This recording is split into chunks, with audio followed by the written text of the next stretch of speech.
సిద్ధు గదిలో ఉండగా తులసి ఒక లెటర్ తీసుకొచ్చి అక్కడున్న కాఫీ టేబుల్పై పెడుతుంది. ఈ లెటర్ చదివి మీ అభిప్రాయాన్ని చెప్పండి అని తులసి చెప్తుంది. తులసి ఇలా లెటర్ చదవమని లెటర్ నా చేతికి ఇస్తోందంటే ఖచ్చితంగా అది లవ్ లెటరే అయి ఉంటుంది. రాత్రి కూడా నేను ఆకలితో పడుకోవటం మంచిది కాదు అని చూడలేక లెటర్ రాసిపెట్టి మరీ నా చేత పాలు తాగించింది. కాబట్టి ఖచ్చితంగా ఇది లవ్ లెటరే అయి ఉంటుంది అని సిద్ధు చేతికి తీసుకొని చాలా సంతోషంగా చదువుతూ ఫ్లయింగ్ కిస్సులు ఇస్తూ ఉంటాడు. చెప్పండి, ఇప్పుడు ఈ లెటర్ చదివారు కదా, మీ అభిప్రాయం ఏంటో చెప్పండి, మీకు ఇష్టమేనా అని తులసి అడుగుతూ ఉంటుంది. ఇక సిద్ధు చాలా చాలా సంతోషపడుతూ నాకు ఇష్టమే అన్నట్లుగా ఆ లెటర్ని గాల్లోకి విసిరికొట్టి తులసికి షేక్ హ్యాండ్ ఇస్తాడు.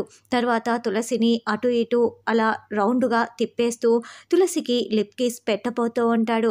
ఇక తులసి కూడా మౌనంగా ఉంటుంది.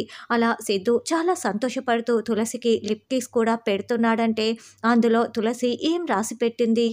ఎపిసోడ్లో ఆల్రెడీ తులసికి ఉద్యోగం వచ్చి ఉంటుంది. దానికి సంబంధించి ఏమైనా రాసి పెట్టిందా, లేకుంటే సిద్ధు ఊహించుకున్నట్లుగానే అది లవ్ లెటరా అన్నది రానున్న ఎపిసోడ్లో తెలుసుకుందాం.